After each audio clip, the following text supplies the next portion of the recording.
I'm back! What's up, BooTube? I know it's been a while, and right now it's Wednesday, which is basically my Sunday now, because with the job, my only day offs are today and yesterday. So basically Tuesday and Wednesdays are now my Saturday and Sundays. They're my weekends. But anyway, I'm going to attempt to record for the first two episodes of The Flash Season 4. The first two episodes of Legends of Tomorrow Season 3. The first two episodes of Arrow Season 6.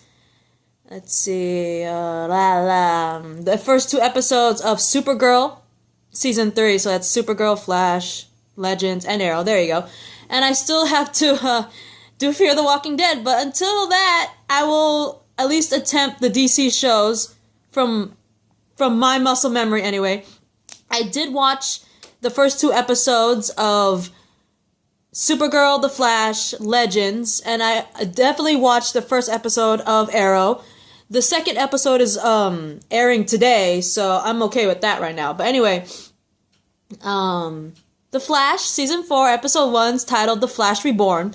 And the last time we saw The Flash, Barry, he sacrificed himself to the Speed Force, basically, right?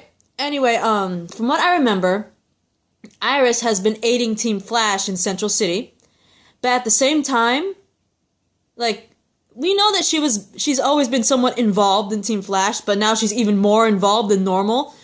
And for some godforsaken reason, she's not grieving Barry like everybody else is, you know what I mean? I think in a way, Iris does not want to grieve Barry because, she's like, he'll come home. You know what I mean? Of course, they all have that whole he'll come home thing. But, I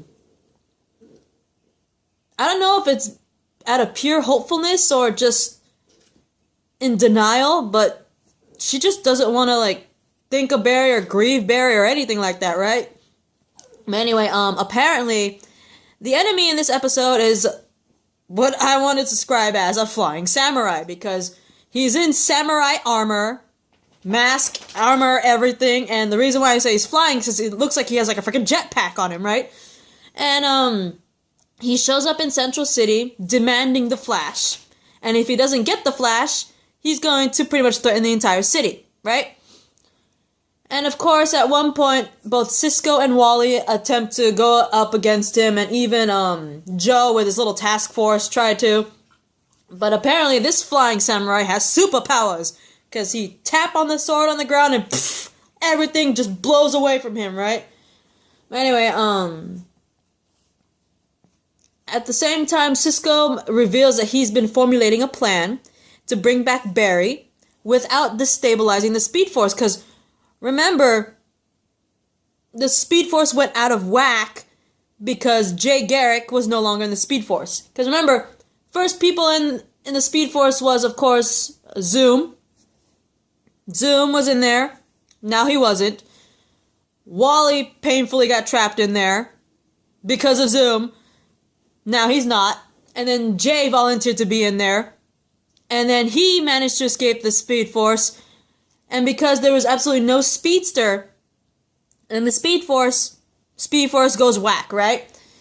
So, of course, Barry volunteered at the end of the season, which is season 3, to sacrifice himself. And so Cisco's like, I want Barry back. He's my best friend. And I know that they have to have, a speedster, but I want my best friend back. I'm going to find a way to get him without effing up the Speed Force again, right? But anyway, obviously this is opposed by a very skeptical Iris who, remember, refuses to grieve for Barry. But anyway, we get to see Caitlin again because Cisco manages to track Caitlin down. Apparently she's working at a bar. It's kind of like one of those bars you see, in TV where you always get that stereotype bar where you see a bunch of Harley motorcycle riders and everything. Yeah, it's like that type of bar. But anyway, I like the new look. I like the whole kind of bad girl persona. She's not Killer Frost. She's still Caitlin from what we see, but she pretty much adopted a bad girl outfit and everything and the little outlook in life. But when they went to the bar, there's this one dude that's kind of sketchy. I don't know if this guy knows about Caitlyn's killer frosting, but he looked kind of sketchy there. I'm just saying. But anyway, she does agree to go with Cisco to try to bring Barry back, which is pretty cool. And behind Iris's back, because remember, she was opposed to all this, Team Flash manages to return Barry. Although at first they're not aware they managed to. They do this whole thing to try to bring Barry. But they are unaware that they actually successfully returned Barry. And when Barry shows up, I believe he's like naked or something. I don't remember, but he's all dazed and confused. And that one chick, the one Jo Sing, I forgot her name already. He's like, "Hey, we found Barry, right?" And they brought him into the room in the CCPD. And he's just dazed and confused and literally writing weird-ass symbols all over the wall. And just saying complete nonsense, right? And because of this, you know, they're kind of skeptic. Because remember, that samurai, he wanted the Flash. So Wally's like, you know what? I'm going to pretend I'm the Flash to try to engage the samurai in Barry's place, right? But of course, the samurai saw through that. He's like, "You're not the Flash," and all that stuff. And Wally is easily defeated. Well, I wouldn't say easily, but you know what I mean. But anyway,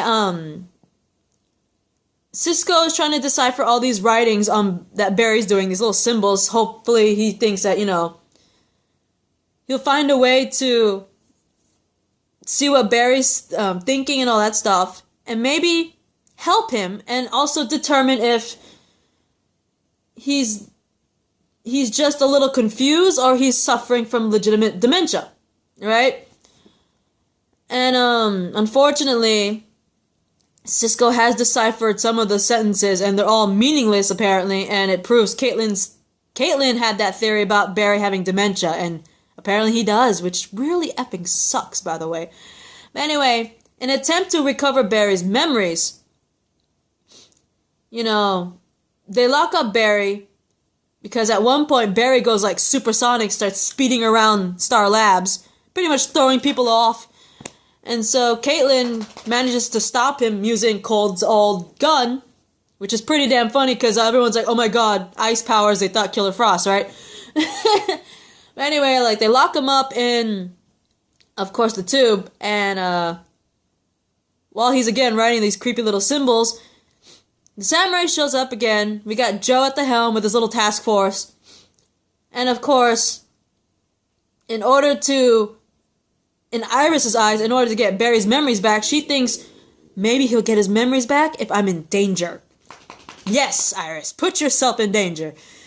Not stupid at all, but I could see why she's doing it, because, you know, she's thinking maybe Barry's love for Iris will shine through his dementia when he finds out the love of his life is in danger and all that shit, but still a stupid move. But anyway, Iris gives herself up to the samurai, obviously, because that is the answer to everything. But apparently, Joe manages to get through Barry somehow, because he's all talking nonsense, writing shit on the wall in his little cell. And he's like, "Iris is in danger," and all this stuff. All of a sudden, he stops, and you see the electricity in his eyes, like, you know, he goes all supersonic speed and everything. Zooms out, and Joe's like, "Oh my god, Barry's gone." And then they notice also the new Flash suit that Cisco made is also gone, right? And Barry speeds away and manages to not only rescue Iris, but he ends up defeating the samurai, who apparently is revealed to be none other than just a robot. I honestly thought this samurai was legitly an actual dude in a samurai outfit that had metahuman powers. I was like, cool. But apparently not. He's just a robot, right? I shouldn't say just a robot, because we've all seen that robots in media take over the world. But anyway.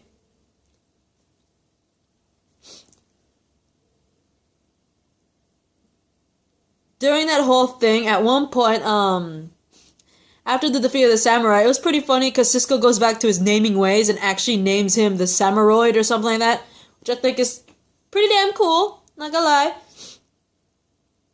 Hang on for a sec, guys. Sorry about that, guys. I thought I heard something. But anyway, Caitlin actually decides to rejoin Team Flash, which I thought was pretty cool. But remember when I said that sketchy guy in the bar when Cisco went to get Caitlin?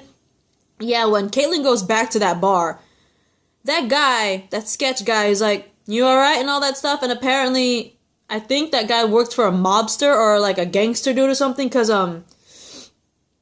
he's all like, you can't just walk out on Amunet at the bar, right? And apparently, whoever this Amunet is either he is either a mobster or a gangster that this sketchy guy at the bar was working for, and apparently Caitlin got mixed up with this person also when she went away.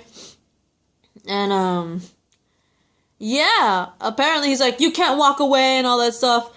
And unfortunately, Caitlin goes a little Killer Frost, like her hair goes white, she freezes him a little bit. And as she's leaving the bar, you could see Caitlin struggling. She manages to get back to Caitlin again. But because of this, apparently we can automatically tell that Caitlin has a split personality now. Like, she's back to Caitlin, but it had the side effect, obviously. She now has split personality shared with Killer Frost. But anyway, toward the end, the Samuroid, we see another one being built by this lady who apparently is working for who I believe is now the new big bad of season 4. And I forgot to actually do some research on the guy, but I remember in the comics, I think he's called the Thinker. I remember him, but vaguely, so I'm not gonna go too much into it. I forgot to do more research on him. I'm sorry, but anyway, apparently the Thinker is using plans to try to draw out the Flash with his next schemes. So obviously he's the one who sent the Samuroid mainly to bring the Flash back. But anyway, pretty damn good episode. Some of the nonsense that Barry said was pretty damn cool, because there was actually some predictions on some of that. Like, Barry did mention at one point in his rambling, we're gonna need more diapers. And a lot of people like myself were like, did he just make a reference to a future child or children or possibly a grandchild? Because there had been rumors of Bart Allen making an appearance on Flash. And if you don't know who Bart Allen is, he did make an actual live-action appearance in Smallville. Remember, Smallville's based on Superman's story. There was someone named Bart Allen there. If you still don't know who Bart Allen is, here's a spoiler alert for everyone who has not read the comics, which shame on you, or hasn't even watched any of the animated shows, because they have Bart Allen there too. In the comics, Bart Allen is actually Barry Allen's grandson, who is also a superhero.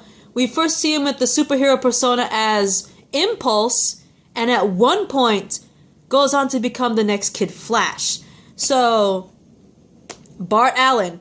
And in the comics, again, spoiler alert if you have not read this, and it's also even mentioned in the Young Justice animated, because Bart Allen, when he makes his first appearance, actually makes reference to these two.